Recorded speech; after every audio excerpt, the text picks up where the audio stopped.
attention all epic gamers, opinions will follow. And I preface with this, even though that much should be fairly obvious, because in my opinion, the war arc in Berserk is the greatest war arc in manga history. In fact, I consider Berserk to be the greatest manga in manga history, so I suppose this should come as no surprise. All that said and done, being that this video is made to be part of my war arc analysis documentary series, it will not contain heavy spoilers, even though it will contain heavy opinions. I want as many people to read Berserk as possible, and if you're scared of blood and gore and stuff, don't worry, it's the most moe shit you'll ever see. In this series, I'm trying to find out what makes a war arc tick, and despite the fact that I've discussed various wars until now, in fact, if my calculations are correct, this should be the last episode of the documentary. I've been trying to upload this one a day, even though it's freaking brutal, because I figured it would make the experience best for all of us. That said, feel free to subscribe, because everyone likes awesome experiences. Yeah, I sold that well. But until this point, I've pretty much tackled every angle a war arc can take to feel absolutely awesome. I tackled the 7 Deadly Sins war arc, where the emphasis on how every single character breaks out of their mental baggage and completes their theme in the series. I've discussed the Black Clover war arc, that focuses purely on the greater theme of the series and builds on everything we've had until that point, as well as 5 other videos, all tackling different perspectives of what makes a war arc tick. Naruto, One Piece, Magi, Code Geass, and even Fairy Tail. It has to be capped off with Berserk, because the specific war that I've selected from Berserk to talk about is like none other and like nothing I've seen in any other form of media ever on so many levels. Again, it will not be spoiler heavy, but let's discuss why I absolutely love Griffith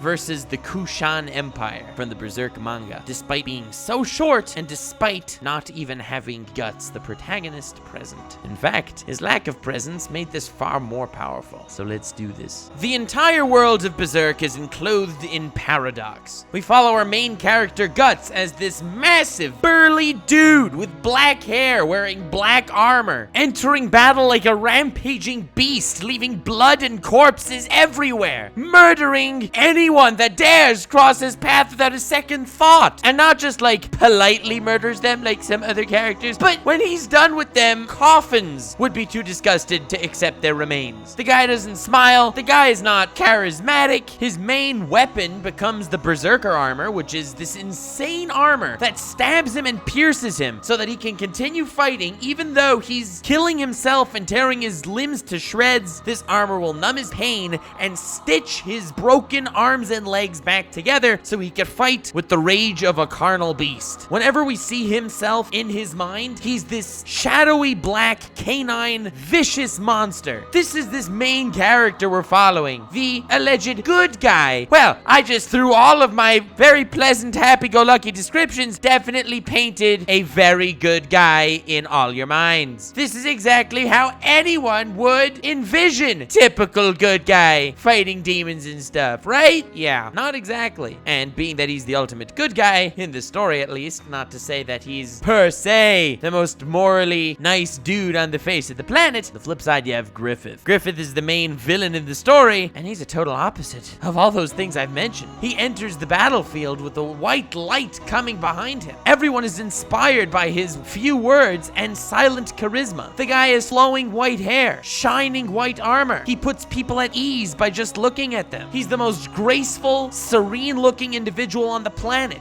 This guy is the bad guy. And being that Berserk is completely based on these two characters and their ideals going head-to-head, isn't it fascinating that all of the outward appearances of the good guy would make him look to the world as the bad guy, and vice versa for the actual bad guy? Everything outwardly would make him look like the ultimate savior, while inwardly, I'm not gonna spoil. I mean, I technically spoil he's a villain, but then again, I'm pretty sure everyone heard of the villain Griffith, so I don't really consider that a spoiler. Talking about what exactly he did in great detail, that's entering more spoiler territory, because if that hits home, then that's a scene you're gonna remember forever. So with this weird dynamic duality in mind, and that's really a decisive theme for the entire series, that looks can be, well, at least a little deceiving. So in the war that I've chosen for this video in my war arc analysis series, I decided to choose Griffith versus the Kushan Empire because it's the ultimate embodiment of a facade, but it can also be interpreted in an entire different fashion as well. To work our way backwards, the Kushan Empire is an insanely powerful force, where the king is not only a bad dude, and not only a bad demon, but he's an apostle that absorbed so many other demons and humans, as well as his entire country's citizens when his back was against the wall, to become this ultimate powerhouse. Let's just say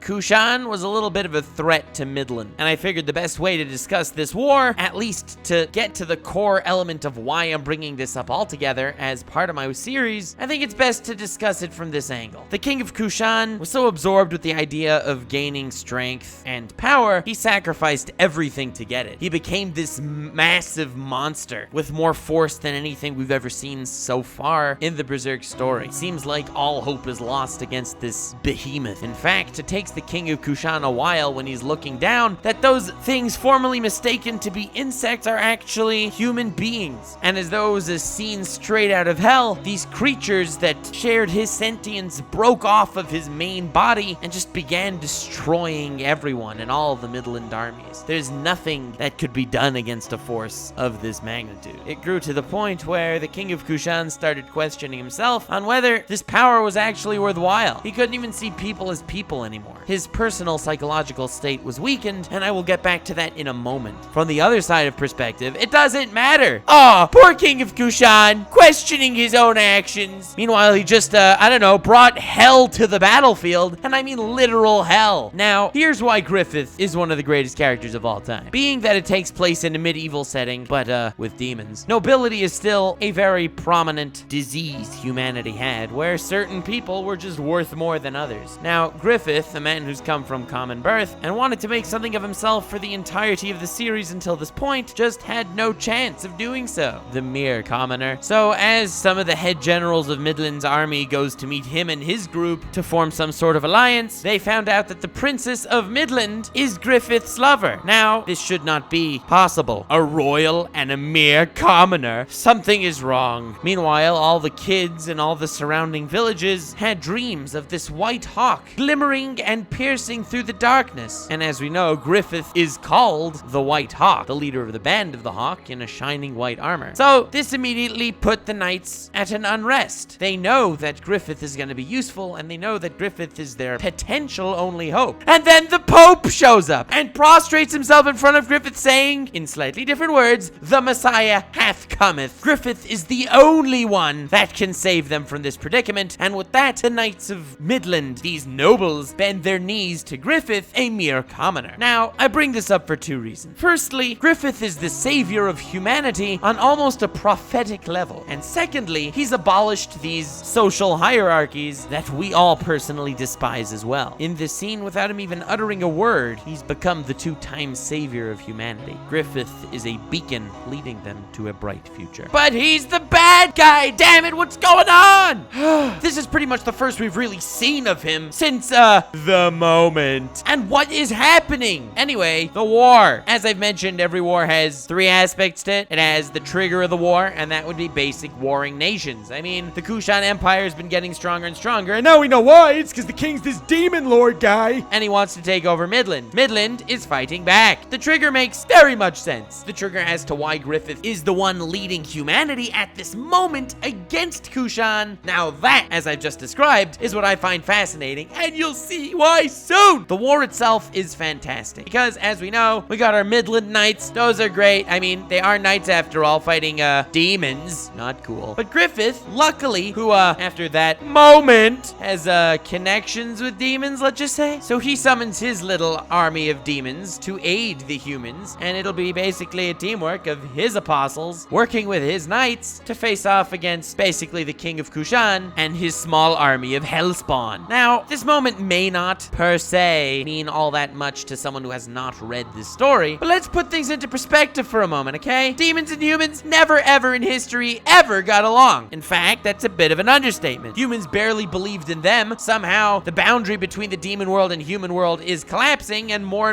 demons are popping into the human world, so there are more believers of demons, but at the same time, the demons eat people. So, not exactly a relationship that we'd have expected in the past. Until this point, all the apostles working for Griffith kinda had human forms. No one really knew what they were, but at this one moment where Griffith says, we're gonna need the humans and apostles to work together for the first time in history, a bit nerve-wracking. A central theme to all of Berserk is fate. Now, it's mostly seen in regards to Guts. Guts is branded as a sacrifice for something that happened in that one moment, and that's basically when his fate was considered sealed. This brand that he got, that branded him as the sacrifice, lures all freaking sorts of demons towards him. They all don't like him, want to eat him, and his fate is to be a sacrifice. Guts, the most human character I can think of in all of fiction, and his humanity is personified with every little action he takes. He struggles the entire story against fate itself. Fate is the first thing Guts has to beat before fighting those hordes of demons that are trying to dispose of him. Fighting fate is a massive theme in Berserk, and it's one of the reasons why I love it so dearly. Now, speaking of fate, the fate is for humans and demons to never coexist or coincide. These beings cannot work together. They're fated to be pitted against each other. And in this one moment, it's not Guts that's struggling against fate. It's Griffith that's completely destroying it. Griffith changes fate, while Guts struggles against it. It's another interesting dynamic between these two characters that comes to light here. In the battle aspect of this little war, it almost brought me to tears to watch the humans and demons work together. I know that it shouldn't have. None of these characters meant anything to me, but you see demons where humans have their back and humans where demons have theirs, where apostles are saving humans and where humans are saving apostles. It's a scene that everyone reading and everyone that was in that war itself held their breath, because this is not something that by the normal nature of the world should ever be able to take place. But Griffith waves away fate, and he's created the most incredible alliance of all time. Now, that's the battle aspect of the war. The climax aspect of the war is where Griffith basically flies up on one of his winged demon dudes, which honestly is deserving of an entire video on this one demon dude. But Berserk is so damn good, fam. And he meets the King of Kushan face to face. And when I say face to face, I mean like the King of Kushan's face is like really big, and yeah, anyway, you get the point. And Griffith, without saying a word, gestures a form of warmth to the King of Kushan. As I've mentioned before, the King of Kushan is in a bit of a psychological predicament. He wished for ultimate power, and now that he got it, he sees the downsides, that it's impossible to coexist with any other being. As an example, let's say power, which is generally attributed to be a positive thing, is light. Light is good. We use light to see. But if someone's all-powerful, or if the light is so bright, it's blinding and defeats the purpose of the initial power or light altogether. You can't see anything in a light that's too bright, and once the power becomes too strong, it becomes meaningless. The King of Kushan felt this meaninglessness and embraced Griffith's warm helping hand. Griffith then, in one of my top 5 panels of the entire Berserk manga, reaches forward and opens the King of Kushan's face as if it's a doorway between the human world and the realm of apostles, completely merging these two worlds together. But being that he's used the King of Kushan and all the power he's amassed as some form of sacrifice for him to create this doorway, he's defeated his opponent. It's not like there was a single noteworthy hand-to-hand battle in this entire war. The war meant absolutely nothing on the superficial level, but it meant everything on every other level imaginable. Now that Griffith's opened up this doorway to Demon Land, that's not so good for the humans, so with the remains of the King of Kushan, it falls into place, creating this massive city surrounded by walls, keeping anything that wants to get in at bay, called Falconia, an ultimate land of peace where everyone in this city is welcome, no matter the status of human, and no matter if they're even human. He'll accept humans and demons alike. Nobles and commoners are treated the same way. This city in itself is an ultimate paradise. Now, the world outside the city, not so much. But without saying a single word in this entire war arc, and without Griffith's character developing at all, our understanding of him is entirely different. He hits every thematic note as a complete contrast to what Guts was doing the entire story. We know that at his core, he is true evil. We've seen that in the past, and we can only assume that we will see it again in the future. But as of right now, he's the ultimate good guy. This guy guy's a total savior, and no one even has a shadow of a doubt that he's basically the greatest being to ever live. Now, this is the power of a facade. For all we know, Griffith is rounding up this massive place of Falconia, either as a way for him to get the respect he's craved a long time ago, or maybe he's, you know, gathering everyone together as some form of super sacrifice to become demon god guy.